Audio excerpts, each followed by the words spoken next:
This podcast episode may contain language and depiction of suicide and eating disorders that some survivors or those in recovery may find upsetting. Please consider your triggers and well-being before listening to this episode. Hi, I'm Carra, and I'm here to change the conversations around mental health and eating disorders, bringing real-life stories of survivors, those in recovery, and my personal journey. It is estimated that 1 in 5 adults experience mental health illness. Suicide is the second leading cause of death among people aged 10 to 34. It is estimated that 8 million Americans have an eating disorder, 7 million women and 1 million men. Only 1 in 10 people with an eating disorder actually receive treatment. Eating disorders have the highest mortality rate of any mental illness. 1 person dies as a direct result of their eating disorder every 52 minutes, whether through medical complications or by suicide. This podcast will lead the way for having those hard conversations about mental health and eating disorders. This podcast will also focus on the healing properties of being in nature, which for me, completely changed my life. Thank you for joining me on today's episode of the Journey Podcast. In today's episode, I will be having a conversation with my 2 older brothers to talk about our relationship since they became aware of my eating disorder. As previously shared, I'm one of 3 siblings. I have 2 older brothers that are wonderful. My brother Will is joining us remotely from Wisconsin, and my other brother Johnny is here in studio with me. Will and Johnny, thank you so much for coming on today. I'm happy to be here, Carrie. I'm excited to have this, not excited to have this conversation, but I think it's a good thing that we're both here to support you in this journey that you're on. Yes, likewise. I think this is a great opportunity for all of us to speak kind of in an open forum. So if you're listening to this podcast, you know that this podcast is about my own mental health journey. I was admitted to a suicide hold on June 16, 2021. At the time, none of my family members knew what was going on. Didn't even know that I was being admitted to the hospital. By the time that I was admitted to the behavioral health center, only my brother Johnny, who lives here in LA, actually found out from the social worker, Rebecca. If you want to hear the episode with Rebecca, please tune into the second episode of this podcast. Okay, let's get into this conversation. So, Johnny, talk to us about the moment when you received the phone call from Rebecca. I'm kind of a cry already. It was one of the hardest phone calls that I've ever received in my life. Shocking is probably an understatement, because I didn't know that all of this was going on. We didn't necessarily have that kind of conversations that in depth that had gotten that bad, and so I just was completely shocked and scared. Rebecca was wonderful though, and the thing that put me at ease was that she said that you were being taken care of and that you were safe, and that was for me the best moments that I could have, because I just wanted to be there with you. To bring this up is that I went into the hold still during the pandemic. So the behavioral health center wasn't allowing anybody to visit. We only got times where we got granted limited calls during the day. So what was it like to finally receive that phone call from me? I think I called you the next day after the hold. It was, I think Rebecca had called me in the evening the night before or something like that. It was like 6 or 7. And actually, I think I received a text first to call her. But to hear your voice, it just put me at ease. I didn't really sleep. I was very worried. I didn't really know what to do. My initial instinct is always I'm going to call everybody and tell everybody and I need help. But I knew that wasn't going to probably be the best choice. So I had to sort of keep it in. And that was really hard. But to be able to hear your voice, to know that, that you were alive and that you were okay was great. It made things a lot better. It was really nice to be able to hear your voice as well. So once I was actually discharged from the hospital, I remember walking up to the metal gates and seeing you. This probably made me cry too. I had instant tears in my eyes. And that hug that you gave me, that hug that we had, it was everything. What was it like for you?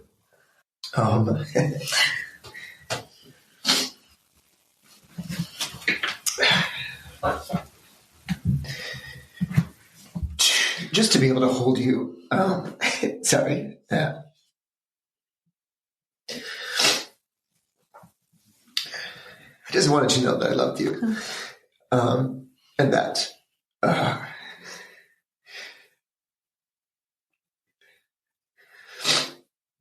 just for you to know that I will always be here for you, and I will always hug you like that for the rest of my life. I promise.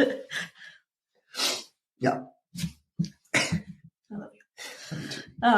So during my stay at the behavioral health center, within one of those phone calls with my brother, we decided to keep this between us. The main reason I didn't want to tell my parents right away was because I wanted to do in person. I also Will at the time didn't know either. And I wanted to tell them in person just because I was going to be starting an eating disorder program. And I felt like that was something that needed to come from me.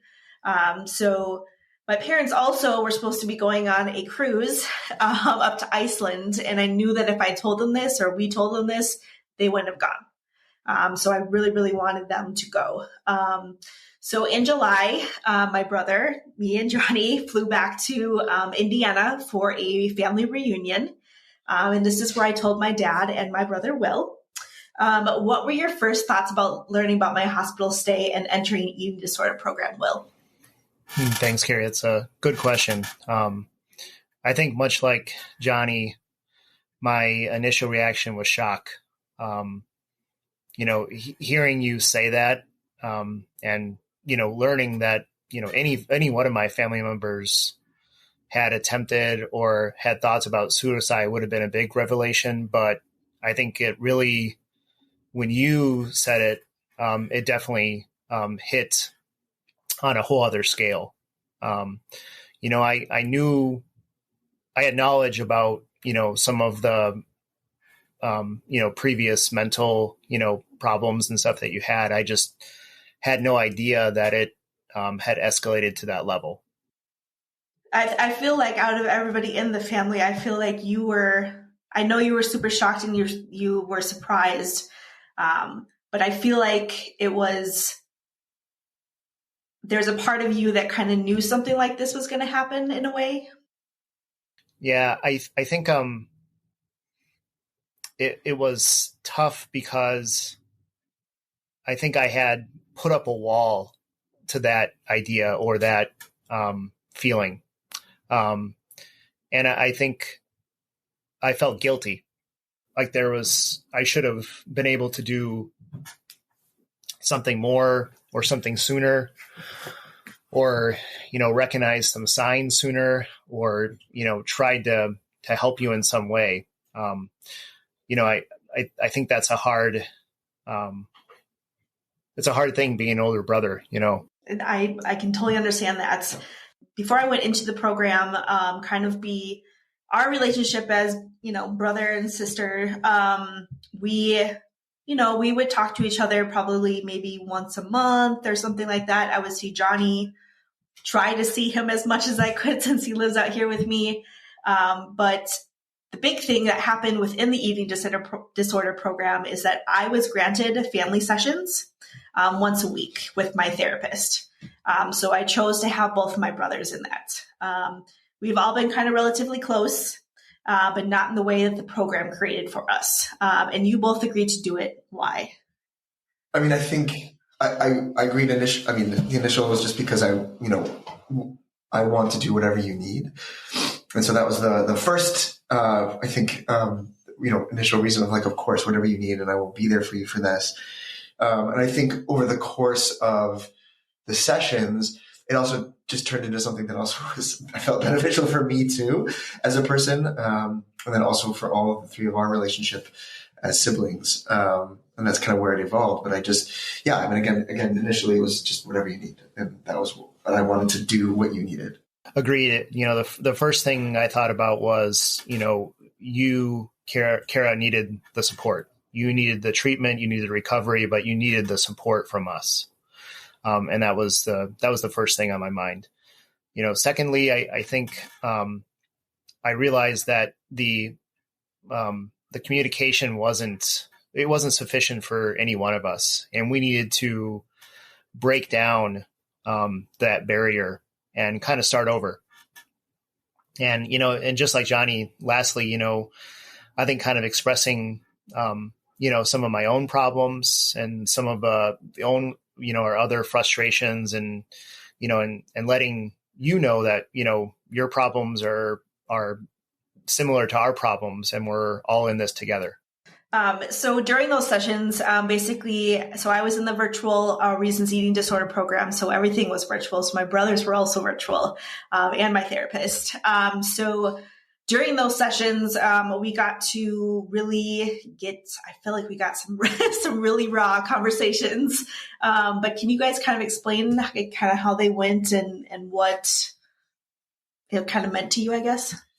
It was really tough at first because there was certain things that I had to admit, certain things that I realized that I also do and that I'm still working on, and I still do, is a sort of isolation that I put myself into. I think maybe all of us kind of do that, which was like surprising to hear, but that we sort of,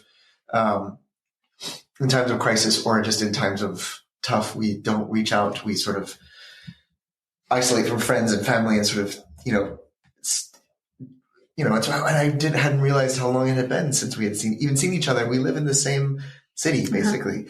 And the fact that it was like, I can't believe I haven't seen my sister in 3 months and we live in the same city.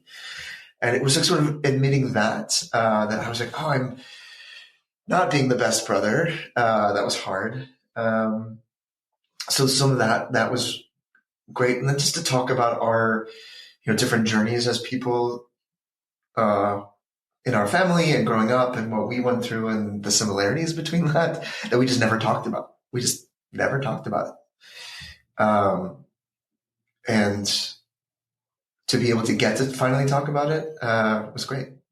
Yeah, no, I mean, I really agree. I mean, I think, the sessions were, I think, great in the fact that they were, sometimes driven by the group, our feelings together. Sometimes they were driven mostly just by Carra's feelings, or if there was a very specific subject that she wanted to talk about as well. But I think overall, the moderator, the psychologist that was involved, was very good. She did a great job of making the conversations really fruitful for everybody. But then also, really, really helping and pointing out things to all of us that we probably wouldn't have, would not have pointed out on a higher level. So that was really, really great. And I would say, most of the sessions, although, some of them were really difficult, I would say at the end of each session, it felt like we were all uplifted from it. It felt like a big weight was off our shoulders. Yeah, totally agree with that. Yeah. That's a good feeling there. I think all of us have been carrying around a lot of weight, and it felt like she really helped us together.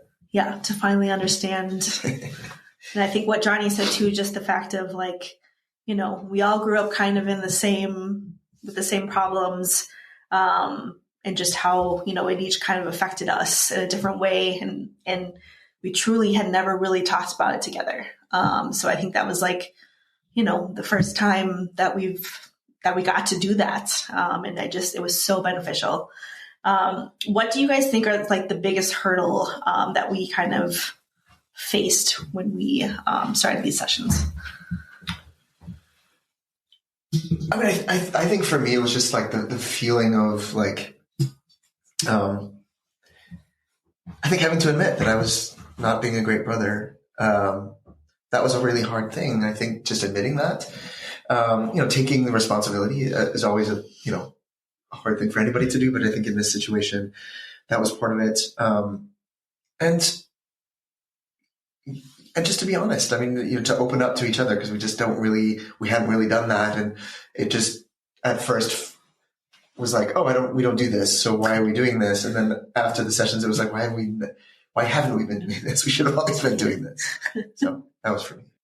I think, Johnny, you hit it right in the head right there. I mean, I think we had this sort of, I don't know what to call it really, but other than maybe like a family driven complacency when it came to our communication. I think some of our immediate family, some of our extended family are, we're just not good communicators whatsoever. And in some ways it, some elements there may have been actively subverting that communication between us. So I think really, and I think in that sense, we all kind of put up walls, that's just kind of a natural defensive move that I think we all do. So I think really it was, kind of overcoming and breaking down that wall, to put us up in a response to it. Yeah, I completely agree. Just like, it's almost like that generational, we saw mom and dad, how they were with their siblings, and, nobody was super in contact. It's something we learned and continued with.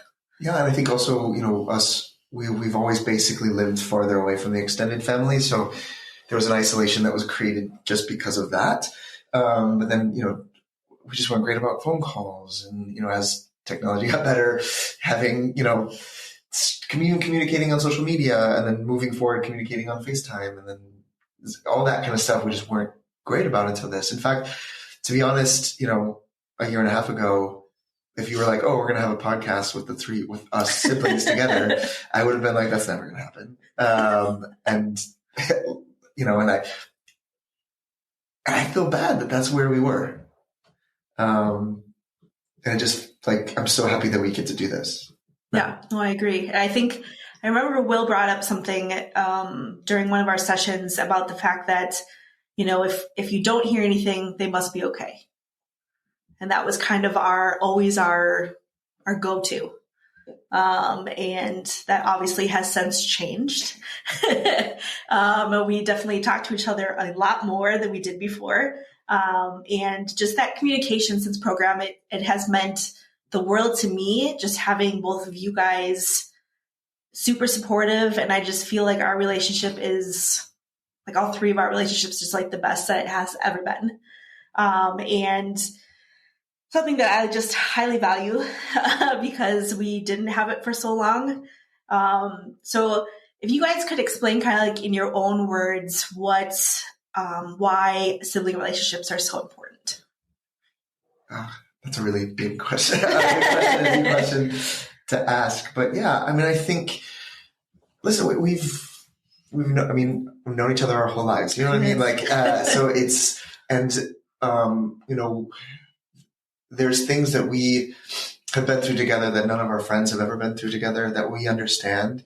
And there's just that you're not going to get with anybody else. And so to take that for granted, is wrong. And it's important to be able to communicate. I had conversations with Will in the last 2 weeks, I think I never would have spoken to him about, but where he checks in and he asks, well, how's this thing going in your life? And, I think before I'm like, oh, it's fine. And I'm just going to shut off and but I tell him exactly how I'm feeling and what's going on. And I don't know, and it's been good to have that conversation. And I think, because of our family and our blood, that it's a closer relationship than what it would be with somebody else. And that's why I think it's important for us to have a close connection and a close relationship. And I think that's why sibling relationships are important. Yeah, no, I really agree with that a lot. I mean, I think the, kind of on the other end of things for me too, I mean, it's changed, how I communicate with my wife, Lizzie. It's changed how I communicate with my kids, too. Those are all very, very important things. And, it really helps us to, manage our emotions. It helps us to develop kind of an awareness of other people's thoughts and feelings.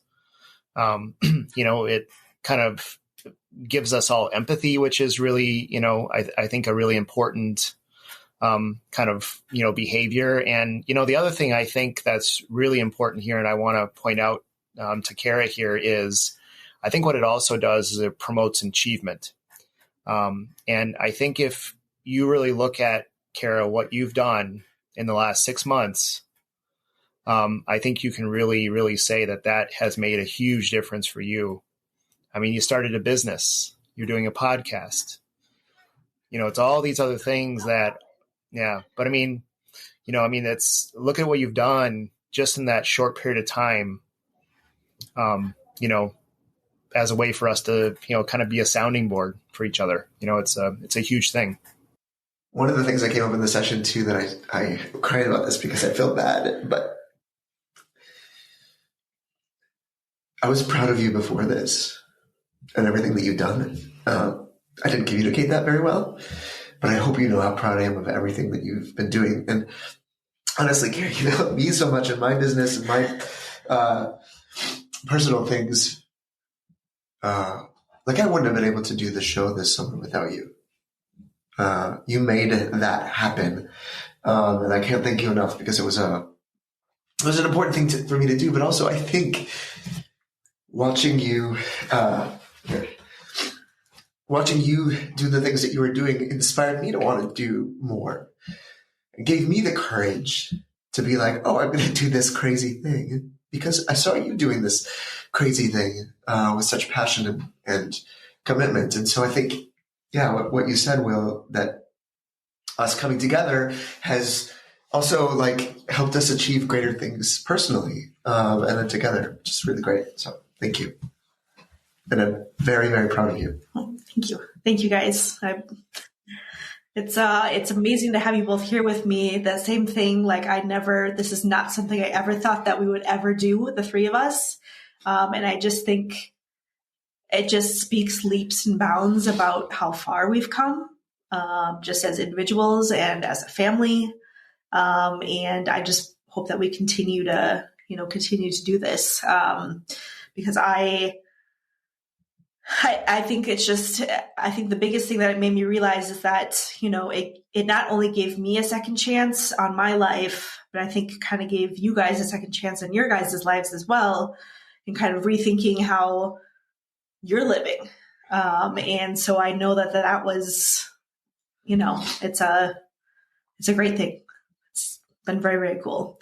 I just wanted to know if there's anything else that both of you want listeners to know about going through a situation like this and being that support for somebody that is going through like something like I did. Yeah. I think the first thing is like, again, you never know exactly what somebody may be feeling or what they're going through. And the idea that if I don't hear from them that they're okay is not the way to live, and you shouldn't do that. And that's something that I learned. And reaching out is always a great thing, and being open and emotional is not a bad thing. And there's always someone there. I believe there's always someone there that will be there for you, that will listen. And there's also great resources. If you think that you don't have that, there's great resources to help you. And I think Carra has discovered that. I've discovered that. Just other resources that we worked on together for me personally, I didn't realize were there. And that there are ways to get help. Just being that supportive person there for whoever or whatever the issue or the problem is, makes all the difference. It makes their decisions much easier. I think a lot of people have, a very hard time recognizing, when they have a problem, or maybe it's gone beyond the point of just, self-support. And it's a hard thing because a lot of people are guilty and feel shameful about it. And they shouldn't. And I think if they have somebody there to help them, that makes all of those decisions much more easier for that person. Yeah, I'm going to tell the listeners just how important it is to stay in touch with your family and your siblings. I know sometimes those relationships are really hard to mend, but I can tell you that it's worth it. And it's, it could change your life for the better. Will and Johnny, I want to thank you guys so much for coming on today's episode of the Journey Podcast. I'm unbelievably lucky to have you two in my life as supportive brothers. And I don't know where I would be without you two. And I hope that we continue growing our relationships. And just so thank you. Thank you. No, thank you. And we both love you. And I think you're going to do really well. The Journey Podcast is brought to you by Dr. April's Hollywood Mobile Vet, Craft 9 Hair Design, and a list of community backers, which you will see in the show notes. This podcast is produced and edited by Mahia TV and can be found on all major podcast platforms. You can support this podcast by liking this episode and subscribing to it. You can also support me by rating this podcast and following me on social media at The Journey Podcast CY. Also, join me every week for a hike around the Los Angeles area. For more information on this episode, visit www.thejourneypodcastcy.com. Thank you for listening and supporting The Journey Podcast.